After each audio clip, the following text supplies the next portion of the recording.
Students, welcome to my YouTube channel. कैसे हैं आप लोग? आज हम लोग बेटा बॉन्ड क्लीवेज के बारे में देखते हैं। तो दो तरह के बॉन्ड क्लीवेज होते हैं, एक होता है होमोलिटिक बॉन्ड क्लीवेज और एक होता है heterolytic bond cleavage. Homolytic bond cleavage क्या होता है वो देखते हैं। होमोलिटिक बॉन्ड क्लीवेज में बॉन्ड क्लीवेज का मतलब है बॉन्ड का टूटना। ओके, होमो का मतलब सेम।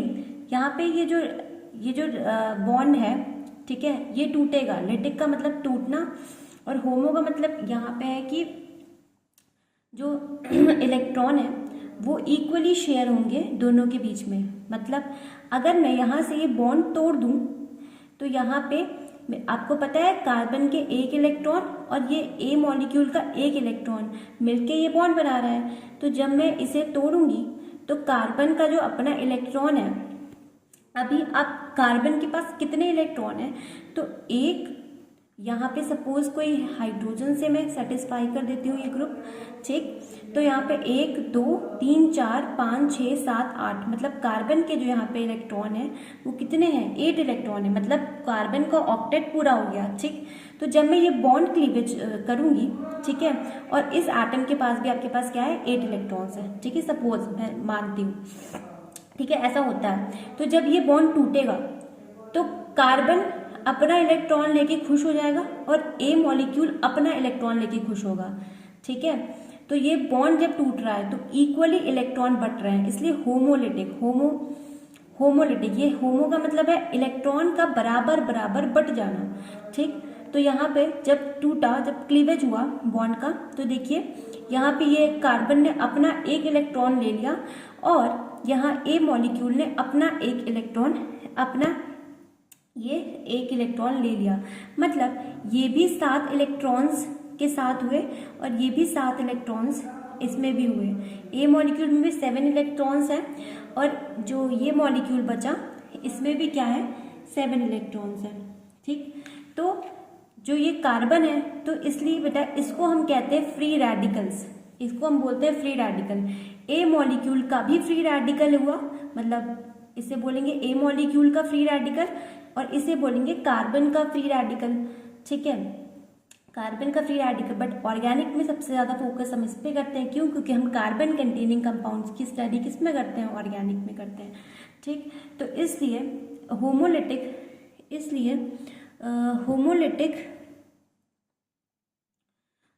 बॉन्ड क्लीवेज से हमें क्या मिलता है, फ्री रेडिकल्स मिलते हैं। याद रखिएगा, फ्री रेडिकल्स मिलते हैं। अच्छा, अब मैं आपसे एक क्वेश्चन पूछती हूँ, फ्री रेडिकल्स होते क्या है?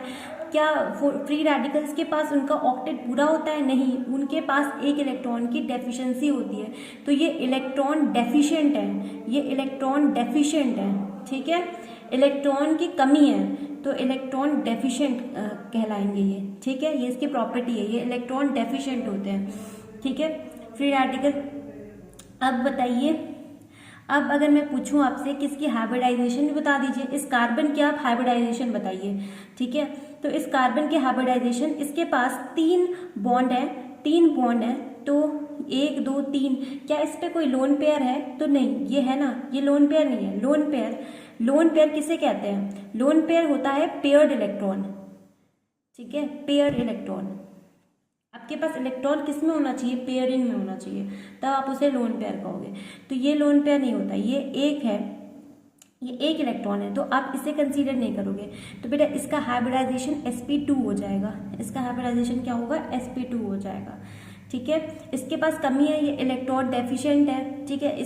अगर आप इसे इलेक्ट्रॉन दो तो ये आसानी से लेना चाहेगा, तो जो इलेक्ट्रॉन लेता है आप उसे क्या बोलते हो बेटा, लुईस एसिड। क्यों? क्योंकि लुईस एसिड का मतलब होता है इलेक्ट्रॉन एक्सेप्टर,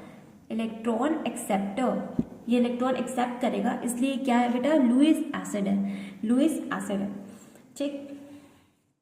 अब दूसरा होता है heterolytic bond cleavage. What is heterolytic bond cleavage?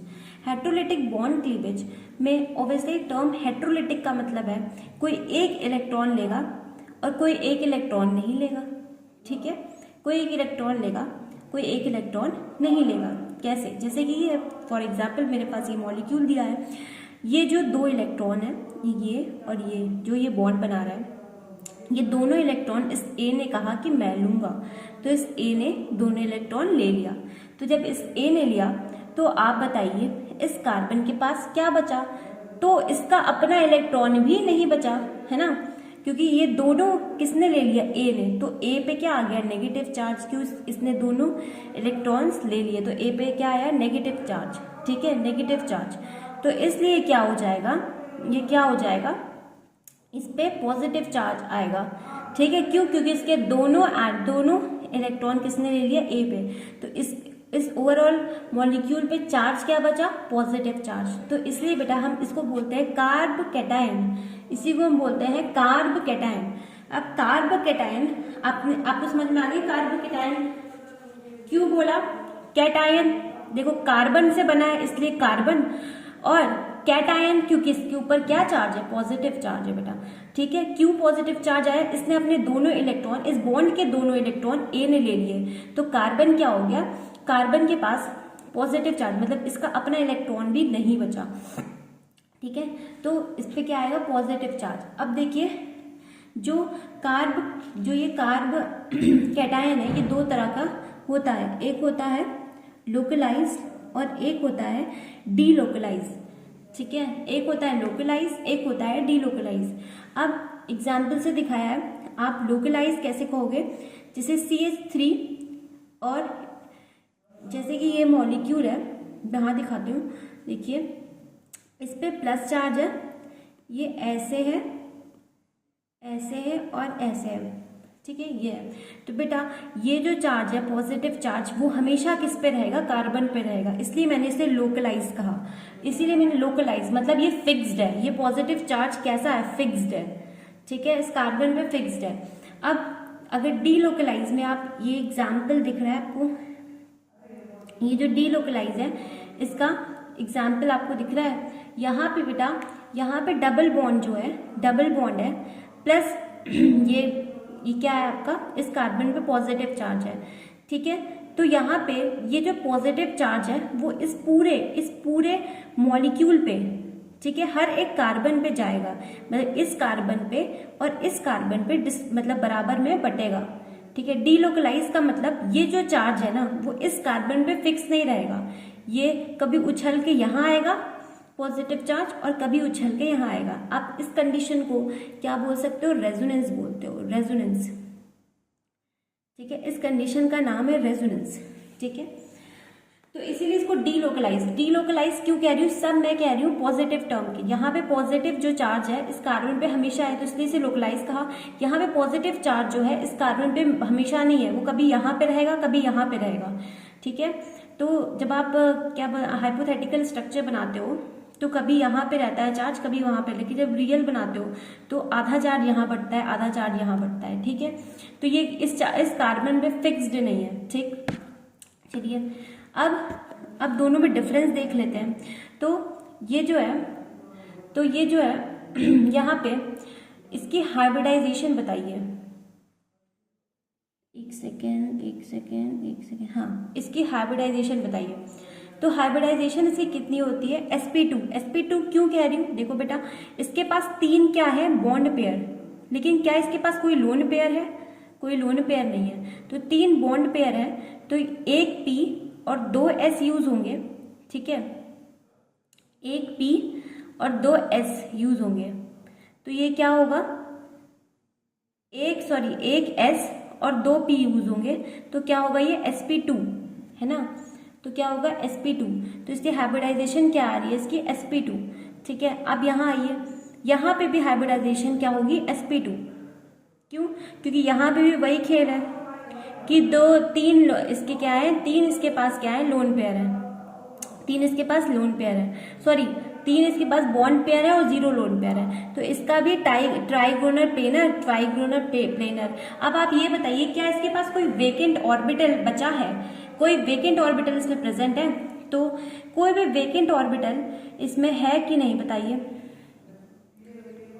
तो वेकेंट ऑर्बिटल है इसके पास, देखिए एक जो यहाँ पे इसने इलेक्ट्रॉन जो इसने दे दिया ए मॉलिक्यूल को यहाँ पे, ठीक है, तो वहां पे क्या रहा, खाली ऑर्बिटल बचा, ठीक है। तो जिसके पास वेकेंट ऑर्बिटल होता है ठीक है, वो इलेक्ट्रॉन लेने की कोशिश करता है, तो इसलिए ये लुईस एसिड है। क्या, ये इलेक्ट्रॉन को एक्सेप्ट करेंगे, ठीक है, इलेक्ट्रॉन को एक्सेप्ट करेंगे।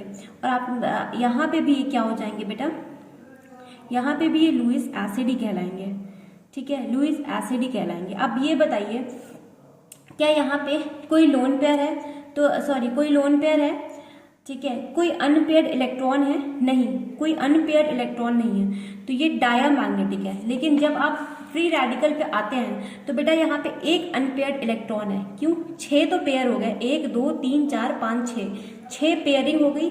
एक जो है ये इलेक्ट्रॉन जो बचा ये अनपेयर्ड है, तो इसलिए ये कैसे हो जाएंगे, यहाँ पे अनपेयर्ड इलेक्ट्रॉन प्रेजेंट होता है, तो ये क्या हो जाएंगे, इनका नेचर बताइए, पैरामैग्नेटिक हो जाएंगे, ये पैरामैग्नेटिक, ठीक है, पैरामैग्नेटिक होंगे। ठीक, यहाँ आइए, यहाँ पे ये डायामैग्नेटिक है, ठीक है, तो ये भी बेटा क्या होंगे, डायामैग्नेटिक ही होंगे, ठीक है, कोई सच डिफरेंस नहीं है। सिर्फ डिफरेंस याद रखिए बेटा, लोकलाइज्ड और डीलोकलाइज्ड कैसे पहचानेंगे, आपको ये पता होना चाहिए, ठीक है, कैसे पहचानेंगे, जहां रेजोनेंस दिखेगा वहां पे डीलोकलाइज कार्बोकेटायन काम आएंगे।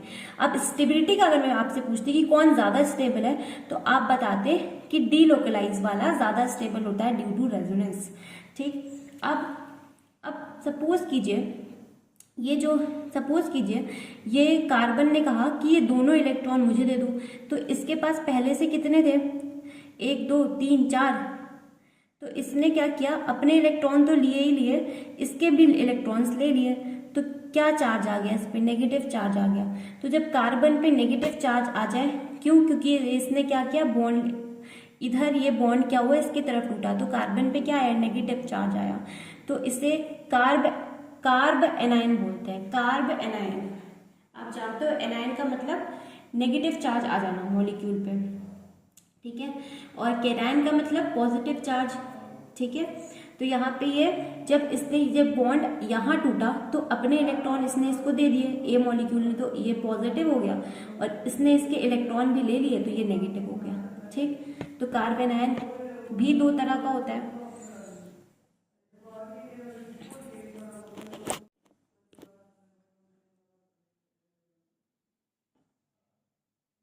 देखिए, अब ये भी 2 तरह का होता है, क्या, CH3 minus, this is localise, और ये क्या हुआ, यहाँ पे देखिए रेजोनेंस की वजह से ये डीलोकलाइज, मतलब नेगेटिव चार्ज यहाँ पे क्या हो रहा है, घूम रहे हैं रेजोनेंस में, बट यहाँ पे क्या है, लोकलाइज है, एक जगह कार्बन पे टिके हुए हैं। ठीक, अब मैं पूछूं हाइब्रिडाइजेशन बताइए, तो बेटा यहाँ पे क्या है, यहाँ पे देखिए, यहाँ पे लोन पेयर प्रेजेंट है, लोन पेयर है प्लस 3 बॉन्ड पेयर है। मैं पूछूं तो 3 bond pair plus 1 lone pair, ठीक, लोन पेयर, तो इसकी हाइब्रिडाइजेशन क्या होगी, sp3। अब इसका आप इसकी ज्योमेट्री बता दीजिए, तो इसे बोलेंगे ट्राइगोनल ट्राइगोनल पिरामिडल बोलेंगे। अब क्या इनके पास क्या लोन पेयर है, तो ये लोन पेयर क्या करेंगे, डोनेट करेंगे, क्योंकि बेटा पहले से इनके पास 8 इलेक्ट्रॉन है, इसने उसके भी इलेक्ट्रॉन ले लिए, मतलब इसके पास एक्सेस चार्ज आ गई, एक्सेस इलेक्ट्रॉन आ गए, तो एक्सेस इलेक्ट्रॉन किसी को भी नहीं अच्छे लगते, ये डोनेट करना पसंद करेंगे, तो लोन पेयर डोनर होंगे, ये लोन पेयर डोनेट करेंगे। तो जो लोन पेयर डोनर होते हैं उनको हम बोलते हैं लुईस बेस, उन्हें हम बोलते हैं लुईस बेस। क्या यहाँ कोई अनपेयर इलेक्ट्रॉन, अगेन कोई अनपेयर इलेक्ट्रॉन नहीं है, तो इसलिए क्या हो जाएंगे, डायामैग्नेटिक। ठीक, यहाँ आते हैं, जब देखिए यहाँ पे डीलोकलाइज्ड है, बट यहाँ पे 3 लोन पेयर है, 3 क्या है, लोन पेयर है, ठीक है, सॉरी 3 जो है बॉन्ड पेयर है, लेकिन अगर मैं पूछूं एक लोन पेयर यहाँ पे लोन पेयर भी तो है, ये नेगेटिव चार्ज, फिर अगेन मैं वही कहूंगी कि ये नेगेटिव चार्ज कार्बन का नहीं है, यहाँ पे ये बेटा इस पूरे मॉलिक्यूल में घूमेगा ये नेगेटिव चार्ज, तो इस पर नेगेटिव चार्ज की एग्जिस्टेंस नहीं होती है परमानेंट, इसलिए यहाँ पे सिर्फ 3 बॉन्ड पेयर का काउंट होंगे, तो बेटा इसलिए इसकी हाइब्रिडाइजेशन क्या हो जाएगी, sp2 होते ही क्या ज्योमेट्री आ गई, ट्राइगोनल प्लेनर, लेकिन ड्यू टू इनके पास लोन पेयर तो है ही, लोन पेयर तो डोनेट ही करेंगे, इस कार्बन को देंगे, ठीक है, फिर ये कार्बन पे नेगेटिव, तो ये कार्बन इसको देगा, तो ये लोन पेयर डोनर होते हैं, इसलिए ये भी क्या कहलाएंगे, लुईस बेस। और डायामैग्नेटिक इसलिए क्योंकि कोई अनपेयर्ड इलेक्ट्रॉन इनके पास नहीं है, सारे के सारे पेयर्ड हैं। ठीक है, तो बेटा कार्ब कैटायन में तो आपको कुछ नहीं दिखा, चाहे आप लोकलाइज में गए चाहे आप डीलोकलाइज में गए, आपको कोई अंतर नहीं दिखा। लेकिन जब आप कार्ब एनायन की स्टडी करते हैं तो वहां पे आपका ये लोन पेयर काउंट नहीं होता, इसलिए इसकी वजह से आपको वास्ट डिफरेंस किसमें दिखता है, हाइब्रिडाइजेशन और ज्योमेट्री में। बाकी सारी कैरेक्टरिस्टिक सेम है। तो आई होप आपको carb cation, carb anion and free radical समझ में आए हो, ठीक है। और अगर नहीं समझ में आए हैं तो प्लीज कमेंट सेक्शन में डाल दीजिए, ओके। एक बार फिर डिस्कस कर लेंगे, ठीक है। और ऐसे ही पढ़ते रहिए और प्लीज लाइक कीजिए, सब्सक्राइब कीजिए और कमेंट कीजिए। चलिए बाय बाय।